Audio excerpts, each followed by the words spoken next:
Hello everyone, welcome to another video by Team 2.0. Today we will be discussing about sexual abuse and consent. Today we have a very special guest, Miss Siti Aisha. She is the founder of Sport Community Project. Sport is an organization and a project that aims to educate young children so they could make more informed decisions for the future. They also aim to remove the negative stigma around sexual education. So let's start the video. Very nice to have you here with us today, Miss Aisha. So without delaying anymore, let's start our interview today by a simple question, which is, what is considered as sexual abuse? Thank you for the question. For legal definition, I think you can definitely refer to the Malaysian Penal Code. But generally, rata-ratanya sexual abuse is unwanted or unwarranted or unsolicited sexual activity with perpetrators using force, making threats, or taking advantage of victims who are not able to give consent. Most victims and perpetrators actually know one another. This is not just the case in Malaysia, but globally, statistics actually show that most of the victims and the perpetrators actually know each other. And you know how we have fight, flight, freeze as a reaction when something is happening to us? So the immediate reactions to sexual abuse includes shock, fear, or disbelief. Since we're talking about the definitions, it's easy to define by law when it is an interaction between an adult and a children. It's very easy to identify when the adult is abusing a children. But sometimes children may play and things may get a little bit physical. There might be some physical contact involved, such as if they're playing doctor or playing married. So, when is it considered as sexual abuse? When it's interaction between two children. That's a very good question. So with the work that we do, of course, we have stories, disclosures. I'll share with you some of the stories. So I'll give you an example. My brother used to ask me to do what he saw in a movie. He showed me his penis and asked me to suck it. I did it because I thought he was my older brother, so I trust him and I didn't want to be on his bad side. So I treated it as a game. I was 4 and he was 9. Or my cousins used to ask me to shower with them naked whenever we're back at our grandparents' house. And they enjoyed bubble baths the most because they got to lather soap all over me. And then we also have stories like how, she's 14 and he's 16 and they've been having sex. Or my older brother and his friends sometimes watch porn together, and sometimes they let me sit and watch with them. So to answer your question, child-on-child sexual abuse is a form of child sexual abuse in which a prepubescent child, usually very, very young prepubescent, before the ages of 10, 11, 12, so as young as 3 and 4, is sexually abused by one or more other children or adolescents in which no adult is directly involved. While this includes when, one child uses physical force or threats or tricking them into playing games or emotional manipulation. If you do this for me, I'll give you this. If you don't do this for me, I will not give you this. I will do this to you. To get cooperation from the victim, it also can include non-coercive situations where the perpetrator or the initiator proposes or starts a sexual act that the victim actually don't even understand the nature of this activity and simply just go along with it. Just like the girl who treated, a sexual act that her older brother asked her to perform as a game because she has no idea what they're doing. And of course, when they don't understand or they don't know what it is, they are not able to understand that the implications or the consequences of what that action can cause, right? And child-on-child sexual abuse is different from normative sexual play or anatomical curiosity and exploration, like main doktor-doktor, for example. Sebab main doktor-doktor, you can ambil, oh, saya ada stethoscope, I have got this stethoscope, I'm going to put it here and listen to and put it here, and then oh kat belakang, oh put it here, you know, and then oh let's see underneath your armpit, oh let's do checkout, da, da, da. So that's exploration or anatomical curiosity.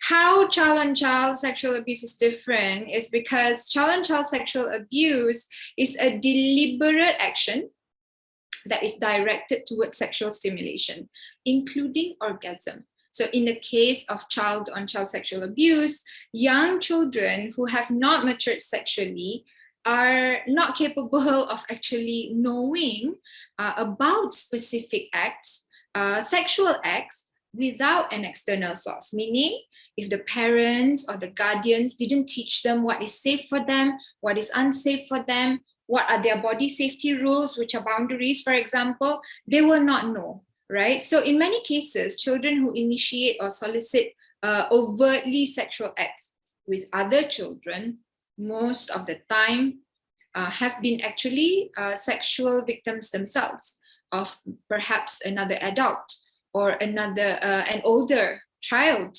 right? And in turn, they express their sexual desires or urges onto younger children.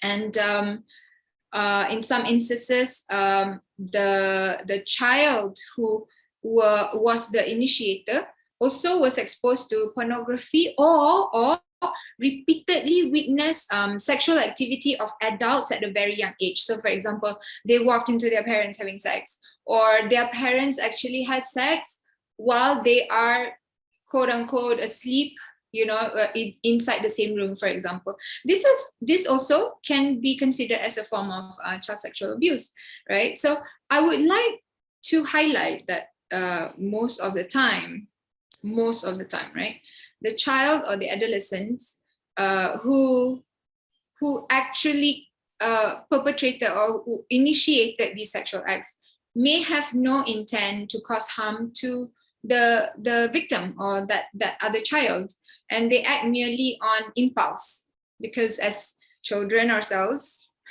you know how, for example, if they want a toy, they'll be crying like crazy, and then once they get the toy, after 30 seconds, all of a sudden it's just campak because okay, I'm bored with it now, I'm going to play with something else, for example. So on impulse, right? So however, you know, that act of child-on-child sexual abuse still will result in harm to the other child, and is in fact a form of child-on-child sexual abuse.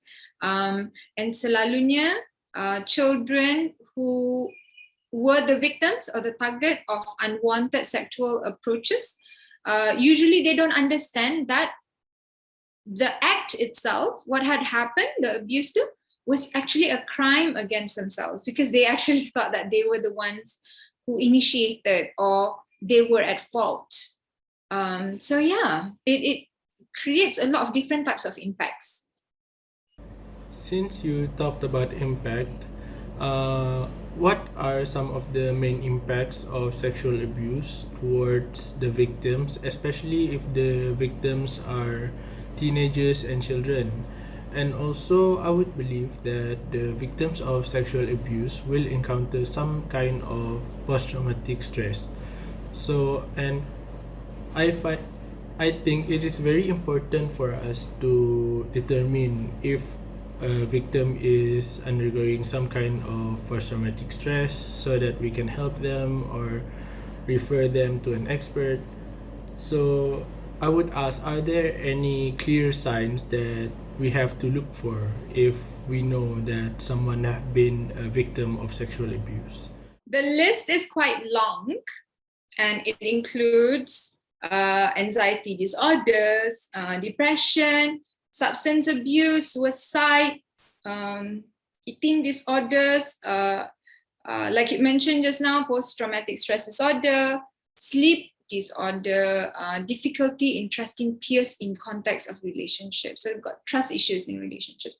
The victim often thinks that the abuse was actually normal, right? In terms of child and child sexual abuse, right? Sometimes they think that it's normal, especially if the situation was a child grooming situation. And as I said just now, sometimes they actually think that they were at fault. And also they often consider that during the time that the abuse happened, they actually participated voluntarily. So of course, the what I listed just now were mental disorders or mental disturbances. But of course, there are different types of severity of symptoms, which manifests into physical disturbances or illness or diseases. It becomes more severe when there are elements of force, violence, coercion. Also, it depends on the frequency of the abuse itself, and as well as how invasive the act was. So these are some of the elements that can actually become more severe than just not say just than what you can't see. So it manifests into a lot of different physical issues as well. I believe that it is very important for us to know if someone did was abused sexually. So, but especially in children and teenagers, they might not be that comfortable in expressing themselves or like complaining about if they have been sexually abused. So based on what you know, is it common for children to not tell their parents if they have been sexually abused? And if so, what should we as family members and friends do if we suspect some of our friends or maybe some of our family members being sexually abused? What should we do? Under the Child Act, you are legally required to make a report if it involves child sexual abuse, which actually, of course, includes child grooming, regardless of your relationship to the victim. So even if you are just a person who is a member of the public who happened to be walking by, for example, you saw a young girl who's being harassed by an older person who's a guy, and you potentially suspect that the young girl is being sexually abused, you are witnessing this event, you need to report it. Otherwise, you can actually be fined up to 5,000 ringgit for not reporting. So it's very important that we take active action and not just become a passive bystander. So this is how the law is helping us to take accountability in terms of reporting if we were to see or suspect child sexual abuse is taking place. Moving on to the last question of the day. What are ways for us to prevent sexual abuse from happening in the first place? Because throughout this video, we have been talking about how to identify sexual abuse, what to do if we found out that someone is going through sexual abuse, and so what is sexual abuse. But I think the most important question today is, how do we prevent sexual abuse from happening in the first place? So we need to change how we Malaysians look at sex. We need to remove the hypersexualization of the word sex itself, right? Every time when we think about the word sex, you know, all sorts of different exposures of negative views that come straight to our mind, right? So to answer your question, I would simplify 3 measures that we can take as individuals and also as a family unit. Number 1 is to educate, number 2 is to empower, and number 3 is to enable. I'll repeat myself again. Number 1 is to educate, number 2 is to empower, and number 3 is to enable. So,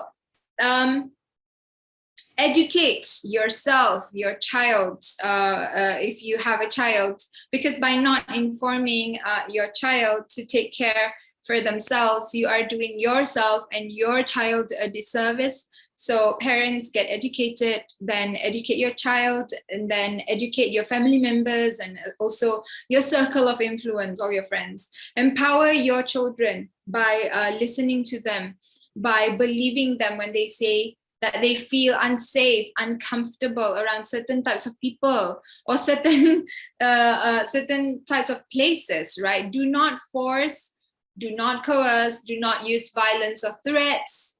Believe them. This is what you do when you want to empower them. You educate them, you believe them. And I promise you, your future selves will thank you for this. And young people, once you are educated, speak up when you see bad behavior. Don't be a passive bystander. Again, don't be a passive bystander. Be active, be proactive, unlearn toxic concepts around masculinity, reclaim safe spaces, break down patriarchy, and support campaigns for laws against violence against women and children, as well as laws for sexual harassment. Then to enable, right? Measure number 3 just now.